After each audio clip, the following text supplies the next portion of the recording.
FIFA president സ്ഥാനം രാജിവെക്കണമെന്ന ആവശ്യം ശക്തമാകുന്നതിനിടെ American president Donald ട്രംപിന്റെ സഹായം തേടി ജിയോനി ഇൻഫാന്റിനോ.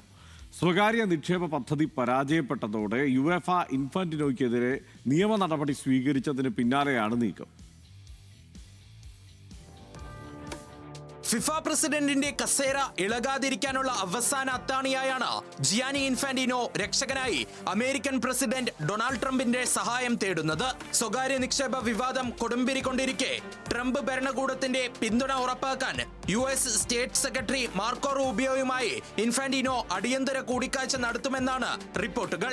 ലോകകപ്പിന്റെ വാണിജ്യ അവകാശങ്ങളിൽ സ്വകാര്യ നിക്ഷേപം അനുവദിക്കാൻ ഫിഫ ഫോർവേഡ് എന്റർപ്രൈസ് എന്ന പേരിൽ പുതിയ കമ്പനി രൂപീകരിക്കാനായിരുന്നു ഇൻഫാന്റിനോയുടെ പദ്ധതി. ട്രംപിന്റെ മരുമകൻ ജെറാഡ് കുഷ്നറുടെ സഹോദരൻ ജോഷ് കുഷ്നറിന്റെ സ്ഥാപനത്തിന് ഓഹരി നൽകുമെന്ന വാർത്ത പുറത്തു വന്നതോടെ ലോക ഫുട്ബോൾ തന്നെ കലാപമുഖത്തേക്ക് നീങ്ങി. യുവേഫയുടെയും മറ്റ് സംഘടനകളുടെയും ശക്തമായ എതിർപ്പിനെ തുടർന്ന് പദ്ധതിയിൽ നിന്ന് ഇൻഫാന്റിനോ പിൻവലിഞ്ഞു.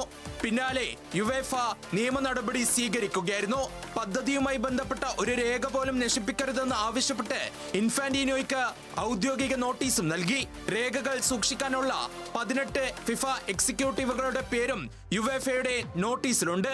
ഇതിനിടെ ഫിഫയ്ക്കുള്ളിൽ തന്നെ ഇൻഫാന്റിനോയെ പുറത്താക്കാനുള്ള രഹസ്യ നീക്കങ്ങൾ സജീവമാണെന്നും അന്താരാഷ്ട്ര മാധ്യമങ്ങൾ റിപ്പോർട്ട് ചെയ്യുന്നു.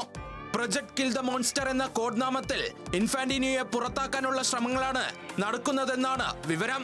അടുത്ത വർഷം നടക്കുന്ന ഫിഫ പ്രസിഡന്റ് തെരഞ്ഞെടുപ്പിന് മുൻപ് ഇൻഫാന്റിനോയുടെ രാഷ്ട്രീയവും കായികവുമായ സ്വാധീനം വലിയ പരീക്ഷണത്തിലൂടെയാണ് കടന്നുപോകുന്നത്.